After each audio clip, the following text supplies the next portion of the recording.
আয়াত নম্বর 245।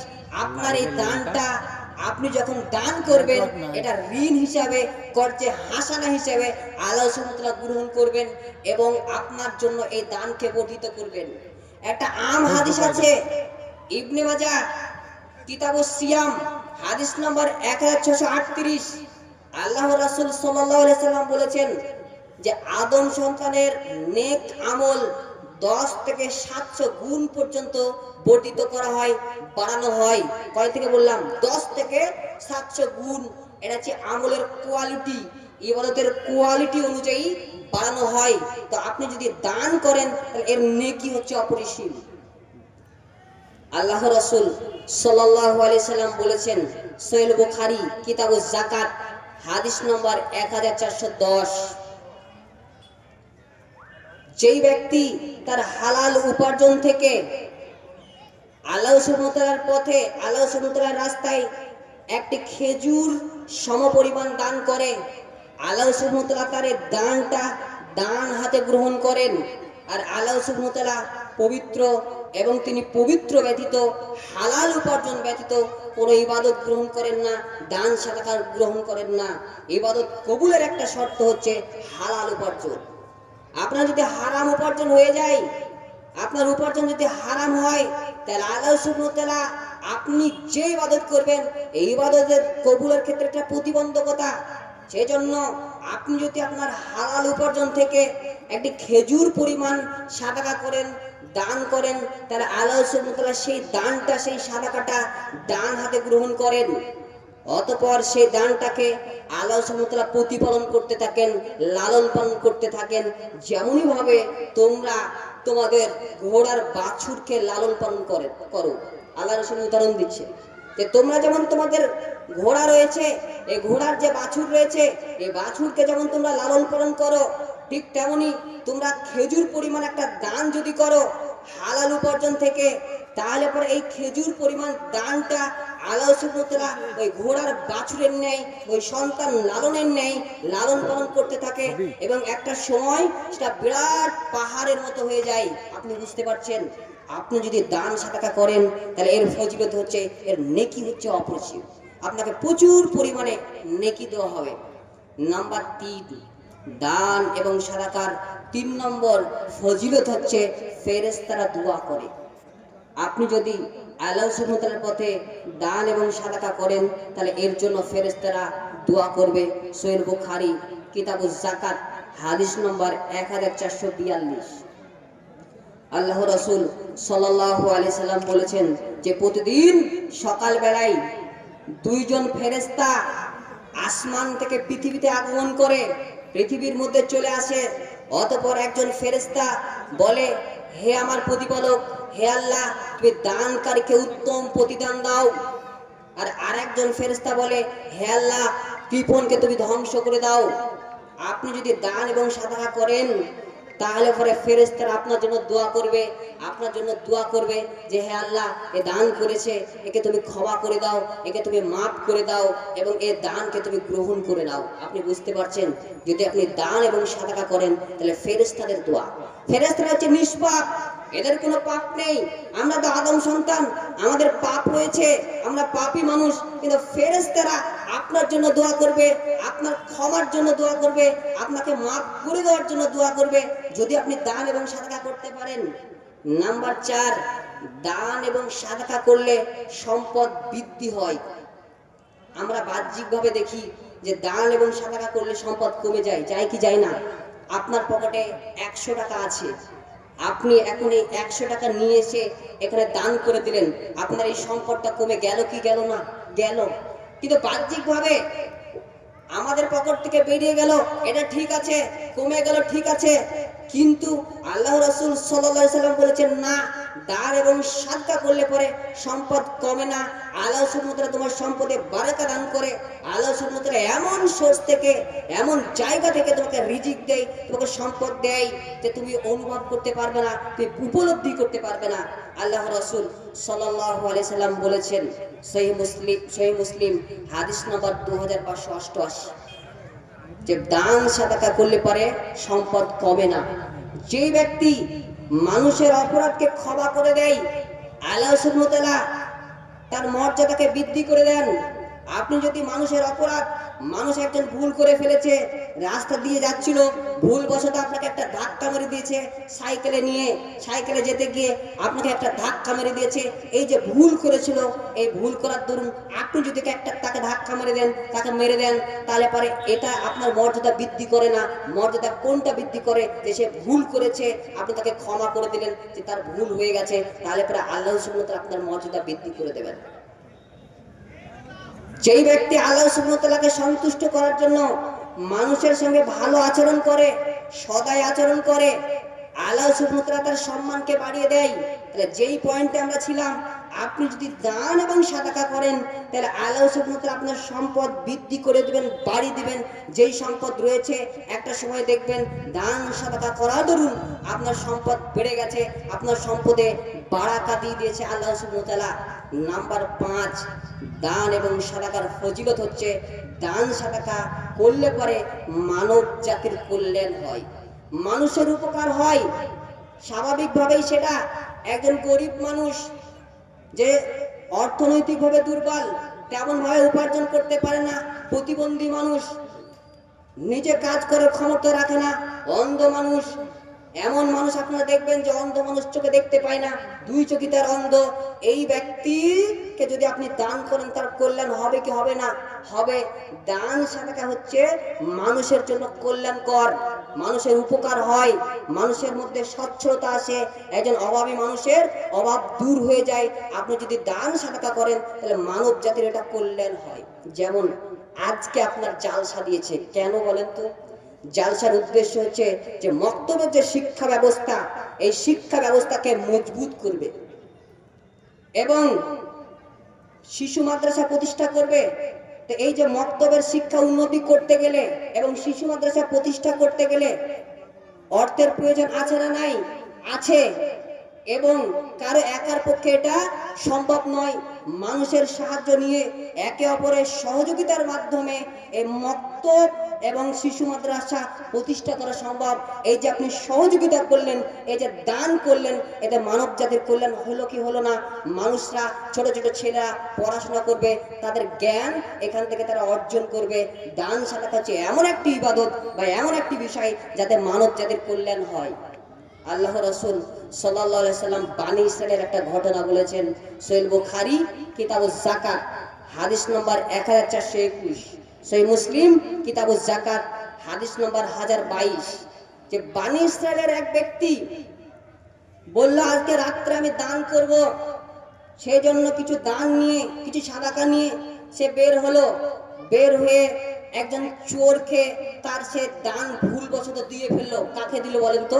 একজন চোরকে দান ভুলবশত সে দিয়ে দিল। সে জানে না যে এই ব্যক্তি চোর, এই ব্যক্তি চুরি করে, ডাকাত, এটা সে জানে না। অজান্তে সে চোরকে গিয়ে সে দানটা দিয়ে দিল।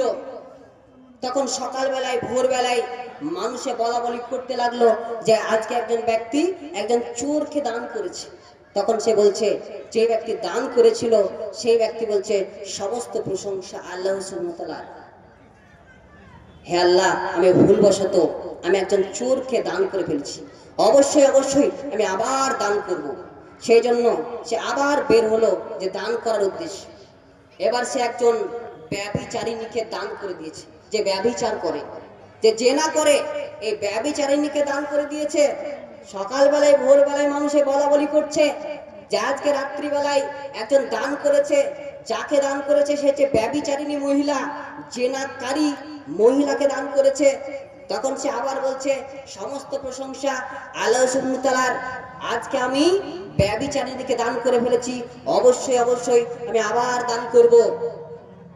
তারপরে সে আবার সে দান করার জন্য, সাদা কাজ করার জন্য আবার সে অর্থ নিয়ে বের হলো। বের হয়ে একজন ধনী ব্যক্তিকে দান করে দিয়েছে। কাকে বলেন তো? ধনী ব্যক্তি, যার সম্পদ রয়েছে, যার সম্পদের অভাব নেই, এই রকম ব্যক্তিকে সেই ব্যক্তি দান করে দিয়েছে। ভোরবেলায় লোকে বলা বলি করছে যে আজকে একজন ব্যক্তি ধনী ব্যক্তিকে দান করেছে। তখন সে বলছে সমস্ত প্রশংসা আল্লাহ সুবহানাহু ওয়া তাআলার জন্য। হে আল্লাহ, আমি দান করার উদ্দেশ্য নিয়ে প্রথম দিন আমি দান করেছি একজন চোরকে, দ্বিতীয় দিন দান করেছি একজন ব্যভিচারিণীকে, আর আজকে দান করেছি, গত রাত্রে আমি দান করেছি ধনী ব্যক্তিকে। তখন আল্লাহ সুবহানাহু ওয়া তাআলার পক্ষ থেকে অথবা স্বপ্নযোগে তাকে দেখানো হলো যে তুমি দান করেছো তিনজন ব্যক্তিকে, এই দানকে কবুল আল্লাহ সুবহানাহু ওয়া তাআলা করে নিয়েছেন। কিভাবে? চোরের দান, তুমি চোরকে দান করেছো, তারপরেও আল্লাহ সুবহানাহু ওয়া তাআলা কেন কবুল করেছেন? যে তুমি যে দান করেছো, এই দান করার কারণে এই ব্যক্তি সেই রাত্রে চুরি করেনি, চুরি থেকে বিরত ছিল, সেই জন্য আল্লাহ সুবহানাহু ওয়া তাআলা তোমার দানকে কবুল করে নিয়েছেন। যেই ব্যক্তি ব্যভিচার করত, যেই ব্যভিচারিণীকে তুমি দান করেছিলে, এই ব্যভিচারিণীকে দান করার পরও আল্লাহ সুবহানাহু ওয়া তাআলা তোমার দান কেন কবুল করেছিল? কারণ সে পয়সার কারণে, অর্থের কারণে, সে খুব অভাবী দরিদ্র মানুষ, এই দরিদ্র হওয়ার কারণে, গরিব হওয়ার কারণে সে ব্যভিচার করত। তোমার দান পেয়ে সে ব্যভিচার করেনি, ব্যভিচার ছেড়ে দিয়েছে, সেই জন্য আল্লাহ সুবহানাহু ওয়া তাআলা তোমার দানকে কবুল করে নিয়েছে। 3 নম্বর ব্যক্তি, তুমি ধনী ব্যক্তিকে দান করেছো, আর ধনী ব্যক্তিকে দান করার ফলে দান কবুল হওয়ার কারণ হচ্ছে এই ধনী ব্যক্তি সেখান থেকে শিক্ষা নিয়েছে যে আল্লাহ সুবহানাহু ওয়া তাআলা আমাকে সম্পদ দিয়েছেন, অনেক সম্পদ দিয়েছেন, আমি দান করতে পারি না। আজকে একজন ব্যক্তি আমাকে দান করে আমাকে শিক্ষা দিয়ে গেছে, সেই জন্য সে শিক্ষা গ্রহণ করে সে দান সাদাকা করা শুরু করে দিয়েছে, সেই জন্য তোমার সে দানকে আল্লাহ সুবহানাহু ওয়া তাআলা কবুল করে নিয়েছেন। আপনি বুঝতে পারছেন যে আপনি যদি দান করেন তাহলে এটা মানব জাতির জন্য কল্যাণ, মানুষের উপকার হয়।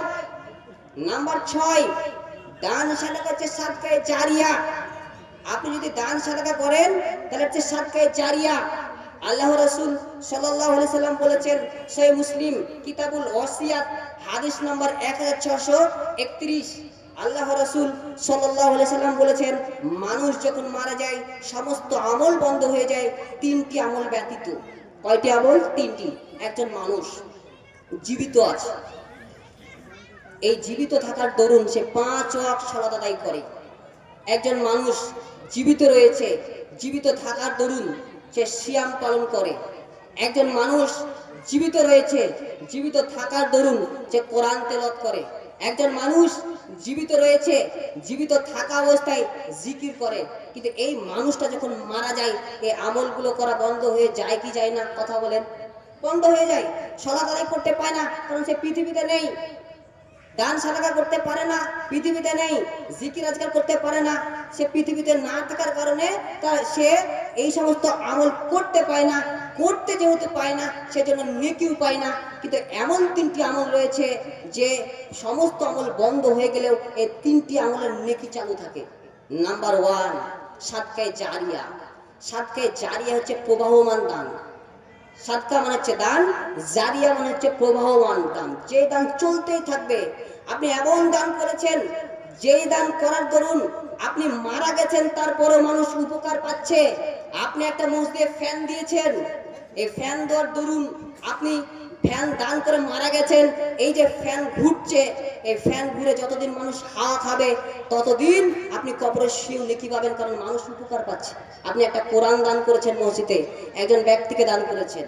আপনি মসজিদ নির্মাণ করেছেন, মসজিদে যতদিন মানুষ সালাত আদায় করবে, সালাত আদায় করে যেই নেকিটা পাবে, আপনি মসজিদ তৈরি করে দিয়েছেন, আপনি মারা গেছেন, তারপরেও মসজিদ তৈরি করার দরুন মানুষ উপকার পাচ্ছে, মানুষ সেখানে সালাত করছে, সেই জন্য আপনি কিন্তু নেকি পাচ্ছেন। এটা হচ্ছে প্রবাহমান দান।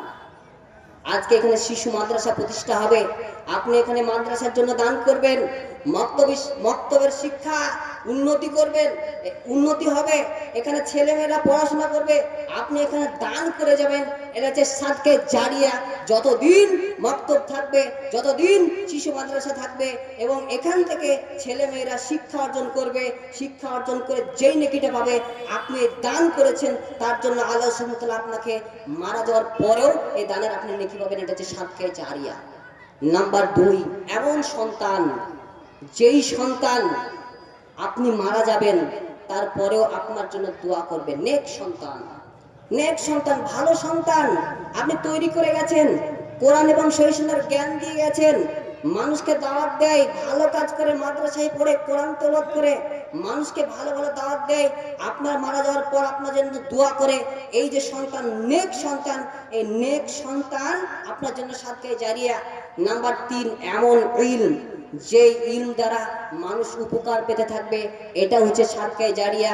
আপনি একজন ভালো লেখক, আপনি ভালো লিখতে পারেন, আপনি বই লিখে মারা গেছেন, এই বই পড়ে মানুষ যতদিন উপকার পাবে, মানুষ বই পড়বে, আমল করবে, যতদিন আমল করবে, আপনি মারা গেছেন, কবরে আছেন, শুয়ে শুয়েও নেকি পাবেন।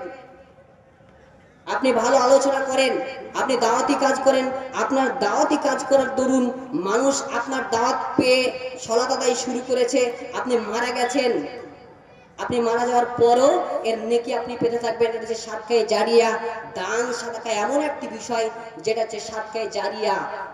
নাম্বার 8, দান সাদাকা হচ্ছে আরশের ছায়া পাওয়ার একটা মাধ্যম। আপনি যদি দান এবং সাদাকা করেন, তাহলে আল্লাহ সুবহানাহু ওয়া তাআলার যে রহমতের ছায়া রয়েছে, এই রহমতের ছায়া পাবেন। আল্লাহ রাসূল সাল্লাল্লাহু আলাইহি সাল্লাম বলেছেন, সহিহ বুখারী কিতাবুল আযান হাদিস নম্বর 660, আল্লাহ রাসূল সাল্লাল্লাহু আলাইহি সাল্লাম বলেছেন, কঠিন কিয়ামতের দিন, যেই দিন আল্লাহ সুবহানাহু ওয়া তাআলার রহমত ব্যতীত অন্য কারো রহমত থাকবে না, সেই দিন আল্লাহ সুবহানাহু ওয়া তাআলা 7 শ্রেণীর ব্যক্তিকে তার আরশের ছায়া দিবেন, রহমতের ছায়া দিবেন। আপনি বুঝতে পারছেন, কিয়ামতের মাঠ অত্যন্ত ভয়ঙ্কর মাঠ। দুনিয়ার জীবনে আপনি দেখেন, আপনি করোনার সময় দেখেছেন এবং বর্তমান সময় দেখছেন, মানুষের জন্য উপকার আসে না। সন্তানকে যেই পিতা কষ্টের পর কষ্ট করে মানুষ করেছে, একটা সময় দেখবেন বড় হয়ে গেছে, বিবাহ হয়ে গেছে, সন্তান কথা শুনে না, সন্তান তার পিতাকে দেখে না। দুনিয়ার জীবনে যদি এই অবস্থা হয়, কিয়ামতের মাঠ যেই দিন কঠিন মাঠ, এই কঠিন মাঠে কেউ কাউকে চিনতে পারবে না, পরিচয় দিবে না, কেউ কাউকে সাহায্য সহযোগিতা করবে না।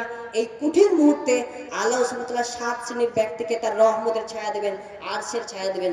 তার মধ্যে 1, ইমামুল আদিল, ন্যায়পরায়ণ শাসক, যে ইনসাফ ভিত্তিক সমাজ পরিচালনা করেছে, যে ইনসাফ ভিত্তিক মানুষ, যে ইনসাফ ভিত্তিক রাষ্ট্র পরিচালনা করেছে, দেশ পরিচালনা করেছে, মানুষের প্রতি অন্যায় করেনি, জুলুম করেনি, মানুষকে ঠকায়নি, এরকম রাষ্ট্রনেতা, এরকম ইমাম, আল্লাহ সুবহানাহু ওয়া তাআলা এই ব্যক্তিকে, এই রাষ্ট্রনেতাকে তার আরশের ছায়া দিবেন, রহমতের ছায়া দিবেন। নাম্বার 2, ওয়াসাবুন নাশা ফি ইবাদাতি রাব্বিহি, ওই যুবক যে তার যৌবন কাল অতিবাহিত করেছে আল্লাহ সুবহানাহু ওয়া তাআলার ইবাদতে। যুবক ছেলে সালাত আদায় করেছে, দাড়ি রেখেছে, টাকনুর উপরে প্যান্ট পরেছে, এই যে যুবক যৌবনকালটা আল্লাহ সুবহানাহু ওয়া তাআলার ইবাদতে কাটিয়েছে, ফিতনার সময় নষ্ট হয়ে যায়নি, ফিতনার সময় ভ্রষ্টতার দিকে চলে যায়নি, হেদায়েত থেকে বিচ্যুত হয়নি, হেদায়েতকে ধরে রেখেছে, হেদায়েতের উপর অটল থেকে আল্লাহ সুবহানাহু ওয়া তাআলার ইবাদত করেছে, এই রকম যুবককে আল্লাহ সুবহানাহু ওয়া তাআলা কঠিন কিয়ামতের দিন তার রহমতের ছায়া দেবেন, আরশের ছায়া দেবেন। নাম্বার 3, ওই ব্যক্তিকে আরশের ছায়া দেবেন যেই ব্যক্তির অন্তর সর্বদা মসজিদের মধ্যে সম্পৃক্ত ছিল, মসজিদের মধ্যে লটকানো ছিল অন্তরটা। যেমন ক্যালেন্ডার লটকানো থাকে না, ঠিক তেমনই তার মসজিদের মধ্যে তার অন্তরটা থাকতো। জোহরের সালাত আদায় করে আসতো, তারপরে মনে মনে চিন্তা করতো যে আসরের আজান কখন দিবে, আসরের ওয়াক্ত কখন হবে, আমি আসরের সালাত আদায় করতে যাব। আসরের সালাত আদায় করে আসতো, তারপরে সে মনে মনে চিন্তা করতো যে মাগরিবের ওয়াক্ত কখন হবে, মাগরিবের আজান কখন হবে, মাগরিবের আজানের 5 মিনিট 10 মিনিট আগে সে প্রস্তুতি নিত, সালাত আদায় করতে যাব। এইভাবে সে এক সালাতের পর আরেক সালাতের জন্য অপেক্ষা করতো, তার মনে মনে চিন্তা থাকতো, তার অন্তরটা সর্বদা মসজিদের মধ্যে পড়ে থাকতো। এই রকম ব্যক্তিকে আল্লাহ সুবহানাহু ওয়া তাআলা তার রহমতের ছায়া দেবেন, আরশের ছায়া দেবেন। আপনি বুঝতে পারছেন, যদি আপনার অন্তরটা মসজিদের মধ্যে থাকে, আপনি যদি স্বেচ্ছায় মসজিদের মধ্যে যান, স্বেচ্ছায় নিজ আগ্রহে যদি মসজিদের মধ্যে যান এবং সেখানে গিয়ে জিকির আজকার করেন, ইবাদত করেন, সালাত আদায় করেন, তাহলে এরও ফজিলত রয়েছে। আবু দাউদ হাদিস নম্বর 2494, আল্লাহ রাসূল সাল্লাল্লাহু আলাইহি সাল্লাম বলেছেন যে 3 ব্যক্তির দায়িত্বশীল আল্লাহ সুবহানাহু ওয়া তাআলা। কয়জন ব্যক্তির? 3 ব্যক্তির দায়িত্ব আল্লাহ সুবহানাহু ওয়া তাআলার। নাম্বার 1, ওই ব্যক্তি যে নিজ আগ্রহে মসজিদে যায়, এই ব্যক্তি ফিরে না আসা পর্যন্ত সেই ব্যক্তি আল্লাহ সুবহানাহু ওয়া তাআলার দায়িত্বে থাকে।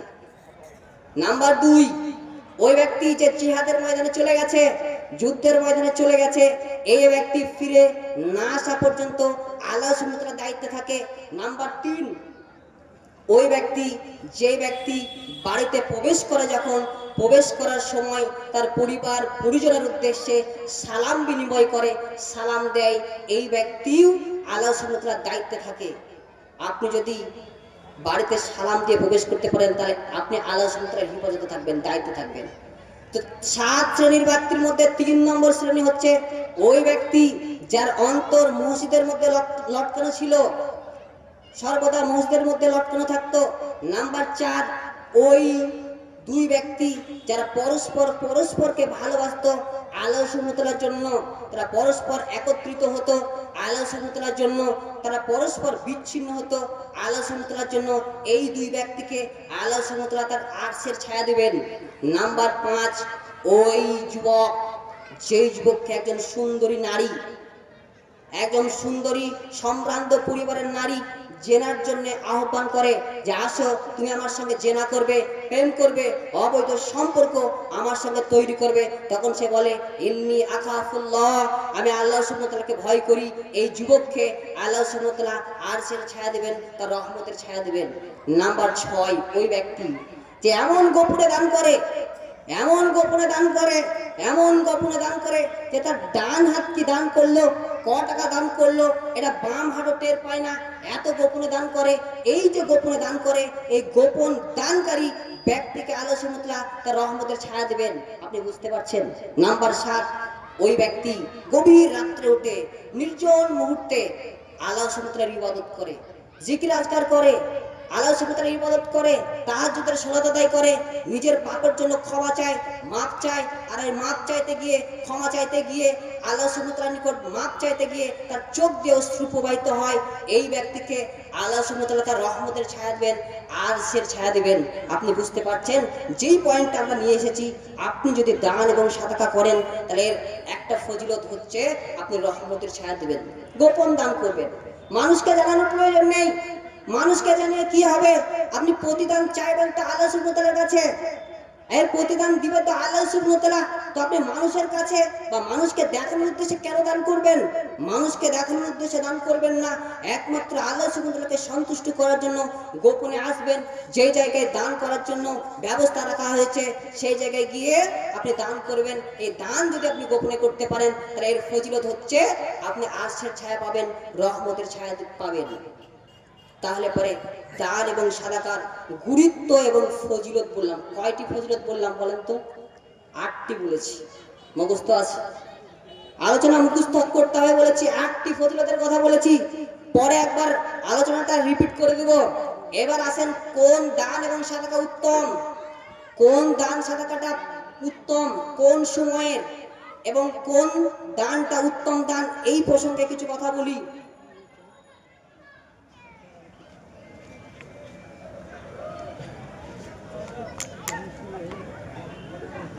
মূলত যে কোনো সময় দান এবং সাদাকা করা যায়, যে কোনো সময় যখন প্রয়োজন রয়েছে, যে কোনো সময় আপনার সামর্থ্য রয়েছে, যে কোনো সময় আপনি দান করতে পারবেন। তবে কিছু উত্তম সময় রয়েছে, যেই সময়গুলো দান করলে পারে বিশেষ আপনার ফজিলত রয়েছে। নাম্বার 1, যখন আপনি সুস্থ রয়েছেন, সবল রয়েছেন এবং সম্পদের প্রতি আপনার আকর্ষণ রয়েছে, এই রকম সময়ের দান উত্তম দান। সহিহ বুখারী কিতাবুজ যাকাত হাদিস নম্বর 1419, সহিহ মুসলিম কিতাবুজ যাকাত হাদিস নম্বর 1032। আল্লাহ রাসূল সাল্লাল্লাহু আলাইহি সাল্লামকে একজন সাহাবী এসে জিজ্ঞেস করছেন, হে আল্লাহ রাসূল সাল্লাল্লাহু আলাইহি সাল্লাম, কোন দান সবথেকে বেশি উত্তম, কোন সাদাকা সবথেকে বেশি উত্তম? তখন আল্লাহ রাসূল সাল্লাল্লাহু আলাইহি সাল্লাম বললেন, যখন তুমি সুস্থ থাকবে, সবল থাকবে, সম্পদের প্রতি তোমার আকর্ষণ রয়েছে, গরিব হয়ে যাওয়ার তুমি ভয় করো এবং ধনী হয়ে যাওয়ার তুমি ধনী হওয়ার আকাঙ্ক্ষা করো, আশা করো, এই সময়ের দান হচ্ছে সর্বোত্তম দান। আপনার অর্থ রয়েছে, আপনি সুস্থ রয়েছেন, আপনি সবল মানুষ, একদম সুস্থ রয়েছেন, এখন আপনার মৃত্যুর সময় ঘনিয়ে আসেনি, অসুস্থ আপনি বিছানাগত হয়ে যাননি, একদম সুস্থ রয়েছেন, সবল রয়েছেন, সম্পদের প্রতি আপনার একটা আকর্ষণ আছে, লোভ আছে যে সম্পদ যদি আমি ব্যয় করি তাহলে সম্পদ আমার কমে যাবে, এরকম আপনার মানসিকতা রয়েছে। আপনি যদি এইরকম মানসিকতাকে উপেক্ষা করে দান করতে পারেন তাহলে এই সুস্থ সবল থাকার দান আল্লাহ সুবহানাহু ওয়া তাআলার নিকট হচ্ছে সর্বোত্তম। নাম্বার 2, কম সম্পদশালীর বেশি সাদাকা। আল্লাহ রাসূল সাল্লাল্লাহু আলাইহি সাল্লাম বলেছেন, আবু দাউদ হাদিস নম্বর 1677, আল্লাহ রাসূল সাল্লাল্লাহু আলাইহি সাল্লামকে একজন সাহাবী এসে প্রশ্ন করছেন, হে আল্লাহ রাসূল, কোন সাদাকা বেশি উত্তম? আল্লাহ রাসূল সাল্লাল্লাহু আলাইহি সাল্লাম বললেন, কম সম্পদশালীর বেশি সাদাকা উত্তম। মানে আপনার যেমন সামর্থ্য রয়েছে, আপনি হয়তো ভাবছেন আমি তো গরিব মানুষ, অভাবী মানুষ, আমাকে তেমন আমি দান করতে পারবো না, আমি হয়তো 100 টাকা দিতে পারবো, মানুষ আমাকে কি বলবে, এরকম চিন্তা ভাবনা করছেন। এই চিন্তা ভাবনা আপনার ভুল। আল্লাহ রাসূল সাল্লাল্লাহু আলাইহি সাল্লামকে যখন সাহাবী প্রশ্ন করলেন যে কোন সাদাকা বেশি উত্তম, আল্লাহ রাসূল সাল্লাল্লাহু আলাইহি সাল্লাম বললেন, কম সম্পদশালীর বেশি সাদাকা উত্তম। মানে আপনার সামর্থ্য অনুযায়ী, আপনার সাধ্য অনুযায়ী আল্লাহ সুবহানাহু ওয়া তাআলা যেমন আপনাকে সামর্থ্য দিয়েছেন সেই সামর্থ্য অনুযায়ী আপনি দান করবেন, এটা হচ্ছে সর্বোত্তম দান। আপনি প্রত্যেক মাসে 10,000 টাকা ইনকাম করেন, আপনার পরিবারের খরচ হয় 9,000 টাকা, আপনার 1,000 টাকা থাকে, এক্সট্রা থাকে, আপনি এই 1,000 টাকা থেকে যদি আপনি 500 টাকা দান করেন তাহলে এটাই উত্তম। একজন ব্যক্তি মাসে 50,000 টাকা ইনকাম করে, এই ব্যক্তির পারিবারিক খরচ হচ্ছে 30,000 টাকা, এই ব্যক্তি থাকে 20,000 টাকা, মাসে এক্সট্রা থাকে, এই ব্যক্তি যদি 10,000 টাকা দান করে দেয় তারপরেও আপনার সমান দানের দিক দিয়ে এগিয়ে যায়নি, আপনার সমান সে পৌঁছাতে পারেনি, কারণ আপনি আপনার সামর্থ্য অনুযায়ী দান করেছেন। আর আল্লাহ রাসূল এটাই বলেছেন যে কম সম্পদশালীর বেশি সাদাকা। আপনার যেমন সামর্থ্য রয়েছে, আপনার 10 টাকা সামর্থ্য রয়েছে, তার বেশি সামর্থ্য নেই, আপনি এটাই দান করেছেন, এটাই সর্বোত্তম দান। নাম্বার 3, সচ্ছলতা বজায় রেখে দান করা হচ্ছে সর্বোত্তম দান। আল্লাহ রাসূল সাল্লাল্লাহু আলাইহি সাল্লাম বলেছেন, সহিহ মুসলিম হাদিস নম্বর 2272, সচ্ছলতা বজায় রেখে যে দান করা হয় সেটাই হচ্ছে সর্বোত্তম দান। সচ্ছলতা বজায় রাখা মানে আপনি আপনার যে সম্পদ রয়েছে সমস্ত কিছু দান করে দেবেন এটা নয়। আপনার সম্পদ রয়েছে, যেমন সম্পদ রয়েছে আপনি সম্পদ অনুযায়ী আপনার চলাফেরার মতো, আপনার জীবনযাপনের মতো সম্পদ রেখে, সচ্ছলতা রেখে আপনি দান করে দেবেন, এটাই উত্তম। আপনি দান করে দিলেন, আপনার 1,000 টাকা ছিল, আপনি সমস্ত কিছু দান করে দিয়ে তারপরে আপনি একদম নিঃস্ব হয়ে গেলেন, আপনি এবার ভিক্ষা করবেন, তাই না? সেই জন্য আল্লাহ রাসূল সাল্লাল্লাহু আলাইহি সাল্লাম বলছেন, সচ্ছলতা বজায় রেখে যেই দান করা হয় সেটাই হচ্ছে সর্বোত্তম দান। তাহলে পরে কোন দান এবং সাদাকা উত্তম বললাম? এক, যেই দান এবং সাদাকা সুস্থ সবল অবস্থায় এবং সম্পদের প্রতি আকর্ষণ রয়েছে এইরকম অবস্থায় দান করা হয়, এটা হচ্ছে সর্বোত্তম দান। 2, কম সম্পদশালীর বেশি সাদাকা, এটা হচ্ছে সর্বোত্তম দান। নাম্বার 3, যেই দান করা হয় সচ্ছলতা রেখে, আপনার যেটা পারিবারিক খরচ রেখে দান করা হয় সেটা হচ্ছে সর্বোত্তম দান। এবার আসুন আমরা আলোচনা করব যে সাহাবীদের দান সাদাকায় কি ভূমিকা ছিল, সাহাবীরা কেমন দান করতেন, কতটুকু দান করতেন, কিভাবে দান করতেন, সাহাবীরা দান এবং সাদাকার দিক দিয়ে কতটা এগিয়ে ছিলেন, এই বিষয়ে কিছু কথা বলি, কিছু ঘটনা শোনাই। মিশকাতুল মাসাবি হাদিস নম্বর 6030, আবু দাউদ হাদিস নম্বর 1678, আল্লাহ রাসূল সাল্লাল্লাহু আলাইহি সাল্লাম বলেছেন, ওমর ইবনুল খাত্তাব রাদিয়াল্লাহু আনহু তিনি বলছেন যে একদা আল্লাহ রাসূল সাল্লাল্লাহু আলাইহি সাল্লাম দান করার জন্য আদেশ করলেন যে তোমরা দান করো, অর্থের প্রয়োজন রয়েছে। আর সেই সময় আমার অনেক অর্থ ছিল, প্রচুর সম্পদ ছিল। আমি মনে মনে ভাবলাম যে আবু বকর সিদ্দিক রাদিয়াল্লাহু আনহুকে কখনো হারাতে পারিনি, কখনো দান সাদাকায় এগিয়ে যেতে পারিনি, কখনো ইবাদতে আমি এগিয়ে যেতে পারিনি। আজকে সুযোগ রয়েছে, আল্লাহ রাসূল সাল্লাল্লাহু আলাইহি সাল্লাম দান করার জন্য আদেশ করেছেন আর আমার সম্পদ রয়েছে, তাহলে পরে আজকে আমি দান করে আবু বকর সিদ্দিক রাদিয়াল্লাহু আনহুকে আমি আজকে হারিয়ে দেব, আজকে আমি বিজয় লাভ করব। আপনি বুঝতে পারছেন যে সাহাবীদের কি মানসিকতা দেখেন, তাদের কি প্রতিযোগিতা দেখেন, দানের ক্ষেত্রে ইবাদতের ক্ষেত্রে কি প্রতিযোগিতা। আপনাকে আরো একটি এখানে হাদিস শোনাই। আল্লাহ রাসূল সাল্লাল্লাহু আলাইহি সাল্লাম বলেছেন, সহিহ মুসলিম হাদিস নাম্বার 1006, কিছু সংখ্যক গরিব সাহাবী আল্লাহ রাসূল সাল্লাল্লাহু আলাইহি সাল্লামকে এসে বললেন, হে আল্লাহ রাসূল, যারা ধনী ব্যক্তি রয়েছে তারা তো আমাদের থেকে এগিয়ে যাচ্ছে। কেমন?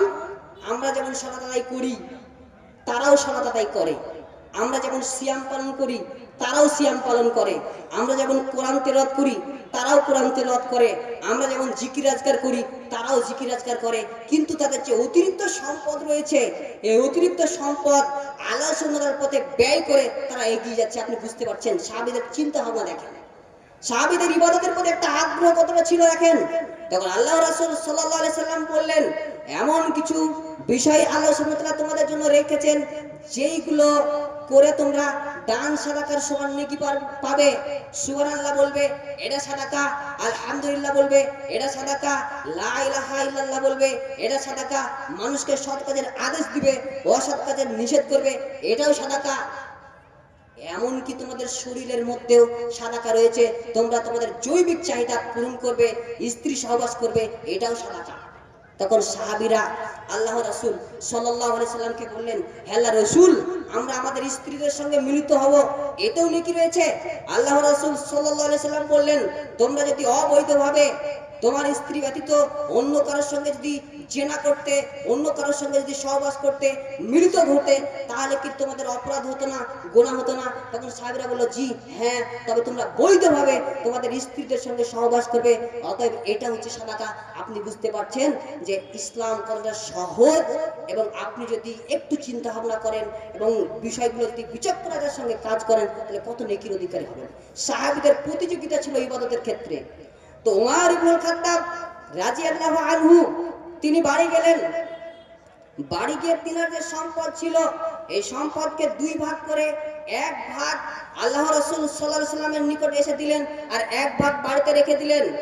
উমর ইবনুল খাত্তাব রাদিয়াল্লাহু আনহুকে আল্লাহ রাসূল সাল্লাল্লাহু আলাইহি সাল্লাম বললেন, হে উমর, তুমি কতটুকু সম্পদ নিয়ে এসেছো? আল্লাহ রাসূল সাল্লাল্লাহু আলাইহি সাল্লামকে বললেন, হে আল্লাহ রাসূল, আমি আমার সম্পদকে দুই ভাগ করেছি, দুই ভাগ করার পর এক ভাগ নিয়ে এসেছি আর এক ভাগ রেখে এসেছি। তারপরে আবু বকর সিদ্দিক রাদিয়াল্লাহু আনহু আসলেন, তিনি দান করলেন। আল্লাহ রাসূল সাল্লাল্লাহু আলাইহি সাল্লাম বললেন, হে আবু বকর, তুমি কতটুকু সম্পদ রেখে এসেছো? আবু বকর সিদ্দিক রাদিয়াল্লাহু আনহু তিনি বললেন, হে আল্লাহ রাসূল, আমি আল্লাহ এবং তার রাসূলকে বাড়িতে রেখে যা কিছু ছিল সমস্ত কিছু নিয়ে চলে এসেছি। তখন উমর ইবনুল খাত্তাব রাদিয়াল্লাহু আনহু তিনি বললেন, আমি আজকেও আবু বকর সিদ্দিক রাদিয়াল্লাহু আনহুকে হারাতে পারলাম না, বিজয় লাভ করতে পারলাম না। আপনি বুঝতে পারছেন যে সাহাবীদের কি প্রতিযোগিতা ছিল, সাহাবীরা কি পরিমাণে দান করত, কি পরিমাণে ইবাদত করত, ইবাদতের ক্ষেত্রে তাদের প্রতিযোগিতা ছিল। এটা যে দান সাদাকার একটা গুরুত্ব, যে সাহাবীরা কতটা প্রতিযোগিতামূলকভাবে দান করত। তিরমিজি হাদিস নাম্বার 3701, আল্লাহ রাসূল সাল্লাল্লাহু আলাইহি সাল্লাম বলেছেন, আল্লাহ রাসূল সাল্লাল্লাহু আলাইহি সাল্লাম তাবুক যুদ্ধের প্রস্তুতি নিচ্ছেন, তাবুক যুদ্ধ হবে তার জন্য প্রস্তুতি নিচ্ছেন। উসমান গনি রাদিয়াল্লাহু আনহু তিনি তার জামার ভিতরে 1000 দিনার স্বর্ণ মুদ্রা নিয়ে আসলেন। আসার পর আল্লাহ রাসূল সাল্লাল্লাহু আলাইহি সাল্লামের কোলে ঢেলে দিলেন। আল্লাহ রাসূল সাল্লাল্লাহু আলাইহি সাল্লাম সেই দিনারগুলোকে, সেই স্বর্ণ মুদ্রাগুলোকে উলট পালট করে দেখছেন আর বলছেন যে উসমান গনি রাদিয়াল্লাহু আনহু, উসমান, এরপর থেকে উসমানের কেউ ক্ষতি করতে পারবে না, এরপর থেকে ইসলাম উসমানের কেউ ক্ষতি করতে পারবে না। উসমান যে আমলই করুক না কেন, আপনি দেখছেন যে আল্লাহ রাসূল সাল্লাল্লাহু আলাইহি ওয়াসাল্লাম সাহাবীদেরকে দান করার আদেশ করেছেন। সাহাবীরা বুঝে নিয়েছে যে অর্থের প্রয়োজন রয়েছে, তারা অর্থ কিভাবে নিয়ে চলে এসেছে। আবু তালহা রাদিয়াল্লাহু আনহু ইনি ছিলেন একজন ধনী সাহাবী। এনারও একটা ঘটনা পাওয়া যায় সহিহ বুখারী কিতাবুজ যাকাত হাদিস নাম্বার 1461। আল্লাহ রাসূল সাল্লাল্লাহু আলাইহি সাল্লাম বলেছেন, যে আবু তালহা রাদিয়াল্লাহু আনহু তিনি আনসারী সাহাবীদের মধ্যে সর্বাধিক খেজুর বাগানের মালিক ছিলেন। তিনি সবথেকে সম্পদশালী আনসারী ব্যক্তিদের মধ্যে সর্বাধিক খেজুর বাগানের তিনি সম্পদশালী একজন ব্যক্তি ছিলেন। তার খেজুর বাগান ছিল মসজিদের নববীর একদম নিকটবর্তী, এবং তার এই খেজুর বাগান ছিল সবথেকে প্রিয় বাগান বাইরুহা নামক এই খেজুর বাগান। আল্লাহ রাসূল সাল্লাল্লাহু আলাইহি সাল্লাম প্রায় এই বাগানের মধ্যে আসতেন আর সেই বাগানে প্রবেশ করে তিনি পানি পান করতেন। আল্লাহ সুবহানাহু ওয়া তাআলা একটি আয়াত নাযিল করলেন, সূরা আল ইমরান সূরা নম্বর 3 আয়াত নম্বর 92, তোমরা তোমাদের প্রিয় বস্তু আল্লাহ সুবহানাহু ওয়া তাআলার পথে ব্যয় না করা পর্যন্ত তোমরা পুণ্য অর্জন করতে পারবে না। যখন এই আয়াত অবতীর্ণ হয়ে গেল, আবু তালহা রাদিয়াল্লাহু আনহু আল্লাহ রাসূল সাল্লাল্লাহু আলাইহি সাল্লামের নিকট এসে বললেন, হে আল্লাহ রাসূল, আল্লাহ সুবহানাহু ওয়া তাআলা একটি আয়াত অবতীর্ণ করেছেন। তিনি আয়াতটা পড়ে শোনালেন এবং আল্লাহ রাসূল সাল্লাল্লাহু আলাইহি সাল্লামকে বললেন যে, হে আল্লাহ রাসূল, আমার যে প্রিয় বাগান বাইরুহা নামক এই বাগান, এই বাইরুহা নামক বাগানটি আমি আপনারকে দান করে দিলাম, আল্লাহ সুবহানাহু ওয়া তাআলার পথে দান করে দিলাম। ওমর ইবনুল খাত্তাব আবু তালহা রাদিয়াল্লাহু আনহু এই কথা যখন বললেন এবং তিনি বললেন যে এটার বিনিময়ে আমি কল্যাণ চাই, নেকি চাই, এটার বিনিময়ে নিশ্চয় আখিরাতে আমার সঞ্চয় হয়ে থাকবে। আল্লাহ রাসূল সাল্লাল্লাহু আলাইহি সাল্লাম বলেন, শাবাশ যে তুমি দান করেছো, এটা তুমি ঘোষণা করেছো, এটা আমরা শ্রবণ করেছি। আল্লাহ রাসূল সাল্লাল্লাহু আলাইহি সাল্লাম বললেন যে তোমার যে এই বাগান, এই বাগানটা তুমি তোমার নিকট আত্মীয়দের মধ্যে বন্টন করে দাও, বিতরণ করে দাও। তখন আবু তালহা রাদিয়াল্লাহু আনহু তার যে নিকট আত্মীয় রয়েছে, চাচাতো ভাই, এদের মাঝে বন্টন করে দিলেন। দেখেন সাহাবীদের প্রতিযোগিতা, দেখেন যে আল্লাহ সুবহানাহু ওয়া তাআলা পবিত্র কোরআনের আয়াত নাযিল করে দিয়েছে যে তোমরা তোমাদের প্রিয় বস্তু আল্লাহ সুবহানাহু ওয়া তাআলার পথে ব্যয় না করা পর্যন্ত পুণ্য অর্জন করতে পারবে না। যখন এই আয়াত নাযিল করে দিয়েছে, সাহাবীরা প্রতিযোগিতা শুরু করে দিয়েছে। আবু তালহা রাদিয়াল্লাহু আনহু প্রিয় বাগান বাইরুহা নামক বাগানটি আল্লাহ সুবহানাহু ওয়া তাআলার পথে দান ব্যয় করে দিয়েছেন। আপনি বুঝতে পারছেন যে সাহাবীরা কিভাবে প্রতিযোগিতামূলক দান করত। অতএব আপনাকে আল্লাহ সুবহানাহু ওয়া তাআলা প্রচুর সম্পদ দিয়েছেন, আপনি অর্থের মালিক, আপনাকে সম্পদ দিয়েছেন। এই সম্পদ থেকে আপনাকে দান করতে হবে, অবশ্যই দান করতে হবে। আপনাকে দান করতে হবে এবং আপনার সেটা সামর্থ্য অনুযায়ী দান করতে হবে। আপনাকে আল্লাহ সুবহানাহু ওয়া তাআলা যেমন সামর্থ্য দিয়েছেন। এবার আমরা কথা বলবো যে দান এবং সাদাকার শর্তাবলী কবুলের। আপনি দান এবং সাদাকা করবেন, করলেই কিন্তু কবুল হবে না, কিছু শর্ত রয়েছে। মাত্র আমি দুটো শর্ত বলবো, তারপরে আপনাদের সামনে কিছু কালেকশনের জন্য আমাকে বলেছে আমি কিছু কথা বলবো, যেহেতু দান এবং সাদাকার উপরে আলোচনা। মাত্র দুটো শর্ত বলবো, তারপর আমি কালেকশনের দিকে যাব। আল্লাহ রাসূল দুটো শর্ত। নাম্বার 1, আপনি দান এবং সাদাকা করবেন রিয়া মুক্ত, শ্রুতি মুক্ত। মানুষকে দেখানোর উদ্দেশ্যে দান এবং সাদাকা করলে এই দান আল্লাহ সুবহানাহু ওয়া তাআলা কবুল করবেন না। আপনাকে দান এবং সাদাকা করতে হবে আল্লাহ সুবহানাহু ওয়া তাআলাকে সন্তুষ্টির জন্য, একদম ইখলাসের সাথে। শুধু দান কেন, কোন ইবাদতই আল্লাহ সুবহানাহু ওয়া তাআলা যদি সন্তুষ্ট না থাকে, আল্লাহ সুবহানাহু ওয়া তাআলাকে যদি সন্তুষ্ট করার জন্য আপনি যদি ইবাদত করতে না পারেন বা ইবাদত যদি না করেন, তাহলে সেই ইবাদতটা আল্লাহ সুবহানাহু ওয়া তাআলা কবুল করবেন না। ইবাদত কবুলের একটা শর্ত হচ্ছে ইখলাস, আল্লাহ সুবহানাহু ওয়া তাআলার সন্তুষ্টি। আল্লাহ সুবহানাহু ওয়া তাআলা বলেন সূরা আনাম সূরা নম্বর 6 আয়াত নম্বর 162, কুল ইন্না সালাতি ওয়া নুসুকি ওয়া মাহইয়ায়া ওয়া মামাতি লিল্লাহি রাব্বুল আলামিন। হে নবী, আপনি বলুন, আমার সালাত, আমার কুরবানি, আমার জীবন, আমার মরণ সমস্ত কিছুই বিশ্বজাহানের প্রতিপালক আল্লাহ সুবহানাহু ওয়া তাআলার জন্য। আপনি যে ইবাদত করবেন প্রত্যেক ইবাদতে আল্লাহ সুবহানাহু ওয়া তাআলা সন্তুষ্ট থাকতে হবে। যদি সন্তুষ্ট না থাকে, আপনার যদি অন্য কোনো উদ্দেশ্য থাকে, তাহলে সেই ইবাদত আল্লাহ সুবহানাহু ওয়া তাআলা কবুল করবেন না। সহিহ বুখারী হাদিস নম্বর 1, ইন্নামাল আ'মালু বিন্নিয়াত। প্রত্যেক আমল নির্ভর করে নিয়াতের উপর। মানুষ যেমন নিয়াত করবে তার সেই নিয়াত অনুযায়ী সে প্রতিফল পাবে। মানুষ যদি, কোন ব্যক্তি যদি ইহকালীন, আল্লাহ রাসূল তারপর বলেছেন যে কোন ব্যক্তি যদি ইহকালীন স্বার্থে হিজরত করে, তাহলে তার হিজরতটা সেই হিসাবে গণ্য হবে। যদি কোনো নারীকে বিবাহ করার উদ্দেশ্যে হিজরত করে, তাহলে তার সেই উদ্দেশ্যেই সেটা গণ্য হবে। অতএব যে কোনো ইবাদত করার পূর্বে আপনাকে ইখলাস নিয়ে আসতে হবে যে এই ইবাদতটা আমি করছি আল্লাহ সুবহানাহু ওয়া তাআলাকে সন্তুষ্ট করার জন্য। অতএব দান এবং সাদাকা করার এবং কবুল হওয়ার একটা শর্ত হচ্ছে ইখলাস থাকা। মানুষকে দেখিয়ে আপনি দান করলে পরে এই দানটা আল্লাহ সুবহানাহু ওয়া তাআলা কবুল করবেন। একটা ঘটনা আছে, মেশকাতুল মাসাবি হাদিস নম্বর 205, সহিহ মুসলিম হাদিস নম্বর 1905। তিন ব্যক্তির হিসাব আল্লাহ সুবহানাহু ওয়া তাআলা কিয়ামতের মাঠে সর্বপ্রথম দিবেন। কয় ব্যক্তির বলেন তো? তিন ব্যক্তির হিসাব দিবেন। প্রথম হচ্ছে শহীদ ব্যক্তি। এই ব্যক্তিকে নিয়ে আসা হবে কিয়ামতের মাঠে। আল্লাহ সুবহানাহু ওয়া তাআলা যখন তাকে এই শহীদ ব্যক্তিকে নিয়ে আসা হবে, আল্লাহ সুবহানাহু ওয়া তাআলা তাকে যে নিয়ামত দিয়েছিলেন পৃথিবীর মধ্যে, সেই নিয়ামতের কথা তাকে স্মরণ করিয়ে দিবেন। এবং সেই ব্যক্তির স্মরণ হবে যে আল্লাহ সুবহানাহু ওয়া তাআলা তাকে এই নিয়ামত দিয়েছিল। তখন আল্লাহ সুবহানাহু ওয়া তাআলা সেই শহীদ ব্যক্তিকে বলবে যে তুমি এর জন্য কি করেছিলে? তখন সেই ব্যক্তি বলবে, শহীদ ব্যক্তি বলবে, হে আল্লাহ, আমি তোমার রাস্তায় যুদ্ধ করেছিলাম, জিহাদ করেছিলাম এবং আমি মৃত্যুবরণ করেছিলাম, জিহাদ করতে গিয়ে মৃত্যুবরণ করে শহীদ হয়ে গেছি। তখন আল্লাহ সুবহানাহু ওয়া তাআলা বলবেন, না, তুমি মিথ্যা বলছো, তুমি আমার সন্তুষ্টির জন্য জিহাদ করনি। তোমাকে বীর বলবে, অমুকের সন্তান অমুক জিহাদ শহীদ হয়েছে, এইরকম কথা বলবে। মানুষের নিকট প্রশংসা পাওয়ার জন্য তুমি শহীদ হয়েছিলে। আল্লাহ সুবহানাহু ওয়া তাআলা ফেরেশতাদেরকে নির্দেশ দিবে যে তাকে জাহান্নামে ঢুকিয়ে দাও, তাকে টেনে হিঁচড়ে জাহান্নামে প্রবেশ করাবে ফেরেশতারা। নাম্বার 2, আল্লাহ সুবহানাহু ওয়া তাআলা দ্বিতীয় যেই ব্যক্তির হিসাব দেবেন সেটা হচ্ছে কারি, যে সুন্দর কোরআন তেলাওয়াত করত, আলেম, যে দাওয়াতি কাজ করত। এই আলেমকে আল্লাহ সুবহানাহু ওয়া তাআলা নিয়ে আসবেন, নিয়ে এসে তাকে যে নিয়ামত দিয়েছিল, তাকে যে জ্ঞান দিয়েছিল, এই জ্ঞানের কথা স্মরণ করিয়ে দিবে। তখন সেই ব্যক্তির স্মরণ হবে এবং আল্লাহ সুবহানাহু ওয়া তাআলা বলবেন যে তুমি এর জন্য কি করেছিলে? তখন সেই ব্যক্তি বলবে যে আমি সুন্দরভাবে কোরআন তেলাওয়াত করেছিলাম, মানুষকে তোমার পথে আহ্বান করেছিলাম, দাওয়াতি কাজ করেছিলাম, বক্তৃতা দিয়েছিলাম, অনেক কিছু কাজ করেছিলাম আমার এই জ্ঞানের বদৌলতে। তখন আল্লাহ সুবহানাহু ওয়া তাআলা বলবেন তুমি মিথ্যা বলছো, তুমি দাওয়াতি কাজ করেছিলে এটা সত্য কথা, তুমি কোরআন তেলাওয়াত করেছিলে এটা সত্য কথা, তবে আমাকে সন্তুষ্ট করার জন্য করনি, মানুষকে দেখানোর জন্য তোমাকে কারি বলবে, বড় বক্তা বলবে। এরকম চিন্তা ভাবনা নিয়ে মানুষকে দেখানোর উদ্দেশ্যে, মানুষের নিকট প্রশংসা পাওয়ার উদ্দেশ্যে তুমি এই কাজ করেছিলে।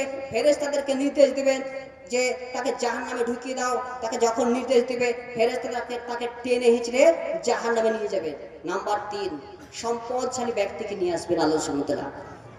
তাকে যে সম্পদ দিয়েছিল, তাকে যে নিয়ামত দিয়েছিলেন, এই নিয়ামতের কথা তাকে স্মরণ করিয়ে দিবেন। স্মরণ করিয়ে যখন দিবেন তখন তার স্মরণ হবে। তখন আল্লাহ সুবহানাহু ওয়া তাআলা বলবেন যে এই নিয়ামত পেয়ে তুমি কি করেছিলে? তখন সে বলবে, হে আল্লাহ, আমি দান করেছিলাম, তুমি যে সম্পদ দিয়েছিলে, মসজিদে দান করেছি, মাদ্রাসায় দান করেছি, গরিবকে দিয়েছে, ফকিরকে দিয়েছি, কাউকে ছাড়েনি, প্রত্যেকটা জায়গায় আমি দান করেছি। তখন আল্লাহ সুবহানাহু ওয়া তাআলা বলবেন তুমি মিথ্যা বলছো, তুমি দান করেছো এই কথা সত্য, তবে তুমি আমাকে সন্তুষ্ট করার জন্য নয়, মানুষকে সন্তুষ্ট করার জন্য। মানুষ তোমাকে দানশীল বলবে, তোমাকে বড় বড় মাহফিলে দাওয়াত দিবে, সেখানে গিয়ে তুমি দান করবে আর মানুষ দেখবে, মানুষ তোমার প্রশংসা করবে। এরকম চিন্তা ভাবনা নিয়ে, এরকম মানসিকতা নিয়ে তুমি দান করেছিলে, একেও আল্লাহ সুবহানাহু ওয়া তাআলা নির্দেশ দেবে যে একে জাহান্নামে ভরে দাও, একেও জাহান্নামে ভরে দেবে। এই দেখেন, 3 জন ব্যক্তি কিন্তু ভালো কাজ করেছিল। জিহাদ বিশাল ফজিলত, জিহাদকারীর কেউ যদি শহীদ হয়, এই শহীদের অনেক ফজিলত রয়েছে। দান করার অনেক ফজিলত রয়েছে, যেই ফজিলতের কথা আমরা অলরেডি বলেছি। দাওয়াতি কাজ করার অনেক ফজিলত রয়েছে। এই 3 জন ব্যক্তি এই কাজ করেছিল, তারপরেও তাদেরকে কেন জাহান্নামে যেতে হয়েছে? তাদের কাজের মধ্যে ইখলাস ছিল না, আল্লাহ সুবহানাহু ওয়া তাআলার সন্তুষ্টি ছিল না, মানুষকে দেখানোর উদ্দেশ্যে তারা কাজ করেছিল, ইবাদত করেছিল, সেই জন্য ইবাদত করেও তাদেরকে জাহান্নামে যেতে হয়েছে। আপনি বুঝতে পারছেন, আপনি যদি দান এবং সাদাকা করেন এবং মানুষের সন্তুষ্টি পাওয়ার জন্য, মানুষকে যদি দেখানোর উদ্দেশ্যে দান সাদাকা করেন, তাহলে এই দান সাদাকা আপনার গ্রহণ হবে না। নাম্বার 2, খোটা না দেওয়া। দান করার পর খোটা দিবেন না। এখানে মক্তবের শিক্ষার উন্নতি হবে, এখানে শিশু মাদ্রাসা প্রতিষ্ঠিত হবে। আপনি সম্পদশালী মানুষ, আপনি দান করবেন, দান করেছেন প্রচুর পরিমাণে। একজন ব্যক্তি আপনাকে এসে যখন বলবে বা আপনাদের কোনো সমস্যা তৈরি হয়ে যায় বা সমস্যা হয়ে যাবে, তখন বলবেন তুই কয় টাকা দান করেছি, আমি তো এত টাকা দান করেছি, এইরকম তুলনা দিবেন না। যদি আপনি তুলনা দেন, দান করার পর যদি খোটা দেন, তাহলে এই দান কবুল করবেন না। আল্লাহ রাসূল সাল্লাল্লাহু আলাইহি সাল্লাম বলেছেন, সহিহ মুসলিম হাদিস নম্বর 106, যে 3 শ্রেণীর ব্যক্তির দিকে আল্লাহ সুবহানাহু ওয়া তাআলা কিয়ামতের মাঠে তাকাবেন না, তাদেরকে পবিত্র করবেন না, তাদের দিকে রহমতের দৃষ্টি দেবেন না। তখন আবু জার রাদিয়াল্লাহু আনহু তিনি বলছেন, হে আল্লাহর রাসূল, এই ব্যক্তি তো ধ্বংস হয়ে যাবে, এই ব্যক্তি তো ক্ষতিগ্রস্ত হয়ে যাবে, হে আল্লাহর রাসূল এরা কারা? আল্লাহ রাসূল সাল্লাল্লাহু আলাইহি সাল্লাম বললেন, এক নম্বর বললেন, যেই ব্যক্তি টাকনুর নিচে পোশাক পরিধান করে, যদি কোনো পুরুষ টাকনুর নিচে পোশাক পরিধান করে, তার প্যান্ট পায়জামা লুঙ্গি যদি টাকনুর নিচে পরিধান করে, এই ব্যক্তির সঙ্গে আল্লাহ সুবহানাহু ওয়া তাআলা কিয়ামতের মাঠে তাকাবেন না, তার দিকে রহমতের দৃষ্টি দেবেন না। নাম্বার 2, দান করার পর যে খোটা দেয়, দান করার পর যে খোটা দেয়, এই খোটা দেওয়া ব্যক্তির দিকে আল্লাহ সুবহানাহু ওয়া তাআলা রহমতের দৃষ্টি দিবেন না, তার দিকে তাকাবেন না, তাকে পবিত্র করবেন না। নাম্বার 3, যে ব্যক্তি মিথ্যা কথা বলে ব্যবসা করে, মিথ্যা কথা বলে মিথ্যা কসম করে ব্যবসা করে, এই ব্যক্তির দিকেও আল্লাহ সুবহানাহু ওয়া তাআলা রহমতের দৃষ্টি দিবেন না কিয়ামতের মাঠে। অতএব আপনি দান করবেন, সাদাকা করবেন আল্লাহ সুবহানাহু ওয়া তাআলাকে সন্তুষ্টি করার জন্য, আল্লাহ সুবহানাহু ওয়া তাআলাকে সন্তুষ্টি করার জন্য করবেন, এবং দান করার পর খোটা দিবেন না। এটা হচ্ছে আপনার দান কবুলের দুটো শর্তের কথা বললাম। এবার আসেন, আমরা আলোচনা অনেক শুনলাম, প্রায় 1 ঘন্টা পেরিয়ে গেছে আমার আলোচনা। আলোচনা শ্রবণ করে আপনারা কতটুকু উপধাবন করলেন এই বিষয়ে কিছু কথা, অনেক কথা বলেছি, অনেক হাদিস বলেছি। আপনি হাদিস শ্রবণ করলেন, কিছু মনে রাখতে পারলেন না, বাড়ি চলে গেলেন। এইরকম আলোচনা সবাই এসে তেমন কিছু লাভ হয় না, হয় কি? হয় না। সেই জন্য আলোচনা যাতে আপনারা আরো ভালো করে বুঝতে পারেন, তার জন্য আরো আমি রিপিট করব। প্রথম আমরা আলোচনা করেছি যে দান, প্রথম আমরা আলোচনা করেছি যে আপনি যে ইসলামী আলোচনা সভায় এসেছেন, এর অনেক ফজিলত রয়েছে। ফজিলত হিসেবে একটা হাদিস আমরা বলেছি, যদি আপনি ইসলামী আলোচনা সভায় আসেন, তাহলে ফজিলত হিসাবে আল্লাহ সুবহানাহু ওয়া তাআলা আপনার অপরাধকে ক্ষমা করবেন, মাফ করবেন। এটা আপনি মাথায় রেখে দিবেন। যেখানে ইসলামী আলোচনা হবে, যেই জায়গাতে কোরআন এবং সেই সুন্নাহর আলোচনা হবে, আপনি খবর পেয়ে যাবেন আপনার অপরাধ ক্ষমা করিয়ে নেওয়ার জন্য এবং জ্ঞান অর্জনের জন্য আপনাকে সেই জায়গায় হাজির হতে হবে। যদি আপনার সময় থাকে, আপনি পারবেন তো? বলেন, চেষ্টা করবেন তো? ইনশাআল্লাহ যেই জায়গায় কোরআন এবং সেই সুন্নাহর আলোচনা হবে, সেই জায়গায় আপনি হাজির হবেন। মসজিদ কেন্দ্রিক যে আলোচনা সভাগুলো হয়, আমরা অনেক আলোচনা সভায় দেখেছি যে মসজিদ কেন্দ্রিক আলোচনা সভা আয়োজন করা হয়, আমরা নিজেও করি। সেই জায়গায় শ্রোতা খুব কম পাওয়া যায় না, শ্রোতা আসতে চায় না। তাই আপনাদের কাছে এটা আমরা শিক্ষা আজকের দিনে অঙ্গীকারবদ্ধ করার জন্য বলে যাচ্ছি, যেই জায়গায় আলোচনা হবে আপনি খবর পাবেন, সেই জায়গায় চলে যাবেন। যদি আপনি যেতে পারেন, তার একটা ফজিলত, আল্লাহ সুবহানাহু ওয়া তাআলা আপনার পাপকে ক্ষমা করবেন। তারপর আমরা বলেছি, যারা আজকের এই আলোচনা সভার আয়োজন করেছে, তাদের ফজিলত সম্পর্কে, যে ব্যক্তি নেক কাজ করবে, এই নেক কাজ করার জন্য সে নেকি পাবে, এবং এই নেক কাজের যারা অনুসরণ করবে, এই অনুসরণকারীদের অনুসরণ করার পরে যেই নেকি পাবে, তার আমলনামাও সেই নেকি দেওয়া হবে। কিন্তু যে অনুসরণ করেছে তার নেকি কমানো হবে না।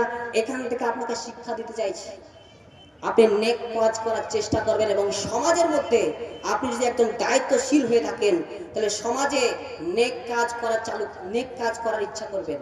নেক কাজ করার যদি সুযোগ থাকে, সেই নেক কাজ করা শুরু করে দেবেন। যেমন বিশেষ করে আমরা তাগিদ দিই যে মসজিদ কেন্দ্রিক আলোচনা সভার আয়োজন করবেন। এটা হচ্ছে নেক কাজ, কি কাজ নয়? কাজ। প্রত্যেকটা সমাজ থেকে যারা দায়িত্বশীল রয়েছেন, যারা আমার কথা শুনতে পাচ্ছেন, আপনাদের কাছে বিনীত আবেদন, আপনি যদি আপনার সমাজকে ভবিষ্যতে ভালো জায়গায় নিয়ে যেতে চান, মানুষকে যদি হেদায়েতের পথে নিয়ে আসতে চান, মানুষকে যদি পথ বলা, মানুষকে যদি হেদায়েতের পথে নিয়ে আসতে চান, তাহলে আপনাকে মসজিদ কেন্দ্রিক ইসলামী আলোচনা সবার আয়োজন করতে হবে। এবং সেখান থেকে আপনার ফজিলত হিসাবে এটা হবেন, আপনি যদি আয়োজন করেন, আয়োজন করার ফলে সেখানে কোরআন এবং সহিহ সুন্নাহর কথা হবে, মানুষ আলোচনা শ্রবণ করবে, আলোচনা শ্রবণ করে নিজে আমল করবে, আপনিও নেকি পাবেন। এই শিক্ষাটা নিয়ে যান প্রত্যেকটা সমাজে গিয়ে, যে যেখানকার মানুষ প্রত্যেকটা সমাজে গিয়ে এই শিক্ষাটা নিয়ে যাবেন যে আমি মসজিদ কেন্দ্রিক মাসিক ইসলামী আলোচনা সভা শুরু করার চেষ্টা করব। তারপর আমরা আলোচনা করেছিলাম দান এবং সাদাকার ফজিলত সম্পর্কে, গুরুত্ব সম্পর্কে। কয়টা ফজিলতের কথা বলেছিলাম বলেন তো? 7টা, 7 থেকে 8টা বলেছিলাম। দান এবং সাদাকার আবার ফজিলতের কথা বলছি। নাম্বার 1, আপনি যদি দান এবং সাদাকা করেন তাহলে আপনার পাপ ক্ষমা হবে, গুনাহকে মোচন হবে। মিসকাত হাদিস নম্বর 29, তিরমিজি হাদিস নম্বর 2616, এই রেফারেন্সটা দিয়েছিলাম, মুখস্থ করেন। যদি আপনি দান এবং সাদাকা করেন তাহলে আপনার পাপ ক্ষমা হবে।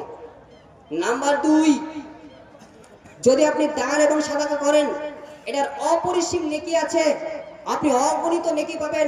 দলিল হিসেবে দিয়েছি পবিত্র কোরআন থেকে সূরা বাকারা সূরা নম্বর 2 আয়াত নম্বর 245 এবং 261। তিরমিজি থেকে একটা, ইবনে মাজাহ থেকে একটা হাদিস বলেছি 1638। সোহেল বুখারী কিতাবুজ যাকাত সেখান থেকে একটা হাদিস বলেছি 1410 নম্বর হাদিস বলেছি। যদি আপনি দান এবং সাদাকা করেন তাহলে এর নেকি হচ্ছে অপরিসীম। নাম্বার 3 নম্বর কি বলেছি বলেন তো? দান এবং সাদাকা যদি করেন তাহলে ফেরেশতারা আপনার জন্য দোয়া করবে। দান এবং সাদাকা যদি করে যেতে পারেন তাহলে ফেরেশতারা আপনার জন্য দোয়া করবে। দলিল হিসাবে দিয়েছি আপনাদেরকে সোহেল বুখারী কিতাবুজ যাকাত হাদিস নম্বর 1442, যে ফেরেশতারা দোয়া করবে আপনার জন্য। নাম্বার 4, দান এবং সাদাকা যদি আপনি করেন তাহলে আপনার সম্পদ বৃদ্ধি হবে। দান এবং সাদাকা করলে আপনার সম্পদ কমবে না, আপনার সম্পদে আল্লাহ সুবহানাহু ওয়া তাআলা বারাকা দিবেন। দলিল হিসেবে দিয়েছি সে মুসলিম 2588। নাম্বার 5, দান এবং সাদাকা মানব কল্যাণের একটি মাধ্যম, মানুষের কল্যাণ হয়। দান এবং সাদাকা করলে মানুষ উপকার পায়। দলিল হিসেবে দিয়েছি সোহেল বুখারী কিতাবুজ যাকাত হাদিস নম্বর 1421, সহিহ মুসলিম কিতাবুজ যাকাত হাদিস নম্বর 1022। এই দলিলটা দিয়েছি। বানী ইসরাইলের একটা ঘটনা বলেছি, মনে আছে আপনার? এটা মাথায় রাখবেন। নাম্বার হচ্ছে 5। 6 নম্বর বলেছি দান এবং সাদাকা করলে পারে আপনি রহমতের ছায়া পাবেন, আরশের ছায়া পাবেন। যদি কোনো ভাই যেই 7 শ্রেণীর ব্যক্তিকে আল্লাহ সুবহানাহু ওয়া তাআলা আরশের ছায়া দেবেন, রহমতের ছায়া দেবেন, যদি কোনো ভাই এখানে বলতে পারেন তার জন্য পুরস্কার দেব।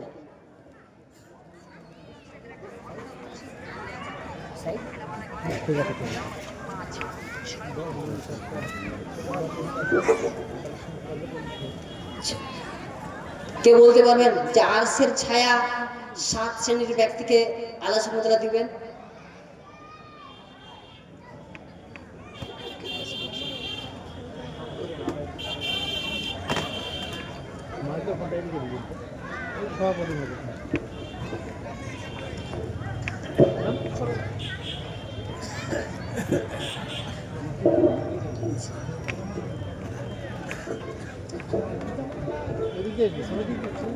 তো আপনাদের দান এবং সাদাকার 7 নম্বর যেটা আমরা বলেছি, দান এবং সাদাকা যদি আপনি করেন তাহলে রহমতের ছায়া পাবেন। নাম্বার 8 বলেছি দান এবং সাদাকা সাদকে জারিয়ার একটা মাধ্যম। তাহলে আপনি এতগুলো ফজিলত পাবেন। তাহলে পরে আপনার যে সামর্থ্য রয়েছে, আল্লাহ সুবহানাহু ওয়া তাআলা আপনাকে সম্পদ দিয়েছেন, এই সম্পদ থেকে আপনাকে দান করতে হবে আল্লাহ সুবহানাহু ওয়া তাআলার পথে। বলেন কে কে দান করবেন এবার বলেন। দানের জন্য আপনারা এগিয়ে আসুন। কোন জায়গায় ভাই কালেকশন করছে? আমাকে একজন বলেছে যে ফোন পেতেও দেওয়া হচ্ছে। ভাই ফোন পে কোন দিকে আছে? ফোন পেতেও দেওয়া হচ্ছে, অনলাইনেও ইউপিআই আছে।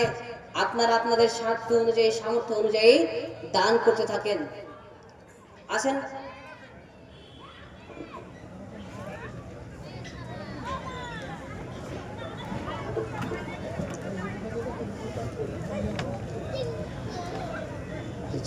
তো একজন ভাই আমাদের চাচা যে 1000 টাকা দিয়েছেন পুল্লা ডাঙ্গা থেকে, আল্লাহ সুবহানাহু ওয়া তাআলা তার জানকে যেন কবুল করে নেন এবং আল্লাহ সুবহানাহু ওয়া তাআলা তাকে যেন আরো নেক কাজে বেশি বেশি পরিমাণে তার সাধ্য অনুযায়ী, সামর্থ্য অনুযায়ী দান করার ক্ষমতা দান করেন। সকলে বলুন আল্লাহুম্মা আমিন। আল্লাহ যেন তার রুজিতে এবং সম্পদে বারাকা দান করেন। সকলে বলুন আল্লাহুম্মা আমিন। আসেন আসেন, যারা দিবেন, যাদের সামর্থ্য আল্লাহ সুবহানাহু ওয়া তাআলা দিয়েছেন, আপনারা আসুন এবং আপনাদের সামর্থ্য অনুযায়ী দান করেন। দান করা অনেক ফজিলতের কথা বলেছি, সেই ফজিলতগুলো অনুধাবন করুন এবং দান করুন।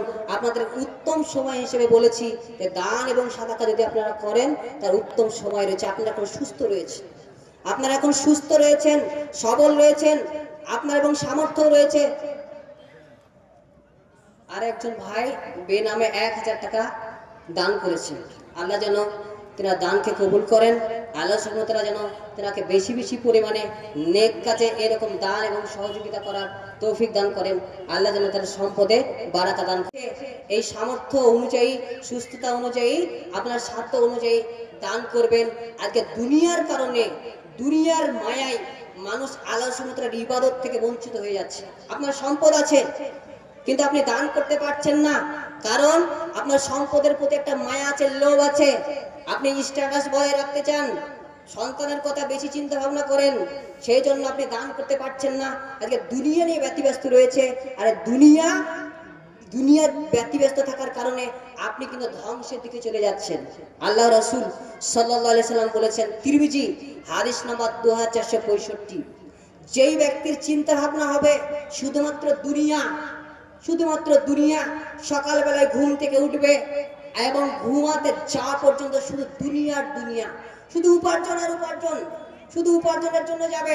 যে জায়গায় গেলে পরে উপার্জন হবে সেই জায়গাতেই শুধু সেই ব্যতিব্যস্ত রয়েছে, এইরকম যার চিন্তা ভাবনা হবে, আল্লাহ সুবহানাহু ওয়া তাআলা তার যে 2 হাত রয়েছে, কাজের হাত, এই কাজের হাত আরো ব্যস্ততার মধ্যে ঢুকিয়ে দেবেন। তার গরিবী হালতকে আল্লাহ সুবহানাহু ওয়া তাআলা দূর করবেন না, তার গরিবী হালত সবসময় রেখে দিবেন। তার মধ্যে যে অভাবটা রেখে দিবেন, এবং আল্লাহ সুবহানাহু ওয়া তাআলা তার তাকদীরে যেটা নির্ধারণ করেছেন সেটা ছাড়া সে উপার্জন করতে পারবে না, তার বেশি কিছু সে পাবে না। আল্লাহ সুবহানাহু ওয়া তাআলা আপনার জন্য তাকদীরে নির্ধারিত করে দিয়েছেন সবকিছু। আপনি কতটুকু উপার্জন করবেন সমস্ত কিছু নির্ধারিত করে দিয়েছেন। অতএব আপনি যদি দুনিয়া পাগল হয়ে যান, দুনিয়ার জন্য শুধু দৌড়ে দৌড়ে বেড়ান, মানে দুনিয়া অর্জনের জন্য ব্যতিব্যস্ত হয়ে যান, তাহলে আল্লাহ সুবহানাহু ওয়া তাআলা আপনাকে ইবাদত থেকে দূরে হটিয়ে দেবে। আর যেই ব্যক্তির চিন্তা ভাবনা হবে শুধু পরকাল, পরকাল শুধু তার চিন্তা ভাবনা, যে ইবাদত করতে হবে, আল্লাহ সুবহানাহু ওয়া তাআলার ইবাদত করতে হবে, এইরকম যেই ব্যক্তির চিন্তা ভাবনা, আল্লাহ সুবহানাহু ওয়া তাআলা তার এই ইবাদত করার চিন্তা ভাবনা থাকার কারণে আল্লাহ সুবহানাহু ওয়া তাআলা তার অন্তরকে অভাব মুক্ত করে দেবেন। আল্লাহ সুবহানাহু ওয়া তাআলা তার অন্তরে অভাবকে মুক্ত করে দেবেন, তাকে কৃতজ্ঞতা স্বীকারের মানসিকতা তৈরি করে দেবেন, যে অল্প পেলে সে সন্তুষ্ট হয়ে যাবে, এবং তার এলোমেলো কাজগুলোকে আল্লাহ সুবহানাহু ওয়া তাআলা গুছিয়ে দেবেন। তখন তার নিকট দুনিয়াটা খুব নগণ্য মনে হবে, খুব ছোট মনে হবে। দুনিয়া হিসেবে বেশি উপার্জনের জন্য বেশি নেশা তার আসে না। আজকে মানুষ দেখেন ব্যতিব্যস্ত হয়েছে শুধু ধন সম্পদ উপার্জনের ক্ষেত্রে, অথচ এই ধন সম্পদ উপার্জন করছেন ঠিকই, কিন্তু এই ধন সম্পদ আপনাকে আল্লাহ সুবহানাহু ওয়া তাআলার ইবাদত থেকে বঞ্চিত করে রাখছে। সহিহ মুসলিম হাদিস নম্বর 2459, আল্লাহ রাসূল সাল্লাল্লাহু আলাইহি সাল্লাম বলেছেন যে আদম সন্তান বলে, এটা আমার সম্পদ, এটা আমার মাল, ওটা আমার মাল। এই ব্যাংকে 1 লক্ষ টাকা আছে, ওই ব্যাংকে 20 লক্ষ টাকা আছে, এই মাঠে এত বিঘা আমার জমি আছে, এই রকম আদম সন্তান বলে। অথচ তার সম্পদ হচ্ছে 3টি, তার সম্পদ 3টি। এক, যা সে খায়, আপনি যেটা খাচ্ছেন এটা আপনি ভোগ করতে পারছেন, যেটা আপনি খাচ্ছেন এটা ভোগ করতে পারছেন, এটা হচ্ছে আপনার সম্পদ। 2, যেটা সে পরিধান করছেন, আপনি যেটা পরিধান করছেন, পোশাক পরছেন, এটা আপনি ব্যবহার করতে পারছেন, এটা আপনার সম্পদ। আর নাম্বার 3, আপনি যেটা দান করবেন সেটা জমা থাকবে, আপনি পরকালে পাবেন। এটা হচ্ছে 3টা হচ্ছে আপনার সম্পদ। যেই সম্পদটা আপনি খাবেন, যে খাবারটা খাচ্ছেন, এটা আপনার সম্পদ। যেটা আপনি পোশাকটা পরিধান করছেন, এটা আপনার সম্পদ। আর যা কিছু দান করছেন, এটা আপনার সম্পদ, এটা আখিরাতে আপনার জন্য জমা হয়ে থাকছে। অতএব আপনার সামর্থ্য অনুযায়ী, সাধ্য অনুযায়ী দান সাদকা করতে হবে। আল্লাহ সুবহানাহু ওয়া তাআলার কাছে পরিশেষ দোয়া করি, হে আল্লাহ, আমাদেরকে যেন আমাদের সাধ্য অনুযায়ী আমরা দান সাদকা করতে পারি, সেই তৌফিক তুমি দান করো। হে আল্লাহ, বর্তমান সময়ে মানুষ খুব দুনিয়া প্রেমিক হয়ে গেছে, দুনিয়া নিয়ে ব্যতিব্যস্ত হয়ে গেছে, দুনিয়ার মায়ায় আল্লাহ সুবহানাহু ওয়া তাআলার ইবাদত থেকে বঞ্চিত হচ্ছে, আল্লাহ সুবহানাহু ওয়া তাআলার ইবাদত করছে না। হে আল্লাহ, মানুষ যাতে ইবাদত করতে পারে সেই তৌফিক তুমি দান করো। হে আল্লাহ, আমরা মানুষ কম বেশি ত্রুটি বিচ্যুতি ভুল ভ্রান্তি করেই ফেলি, আমাদেরকে ক্ষমা করো, আমাদেরকে মাফ করো। এই বলে আজকের আলোচনা শেষ করলাম। আসসালামু আলাইকুম ওয়া রাহমাতুল্লাহি ওয়া বারাকাতুহু।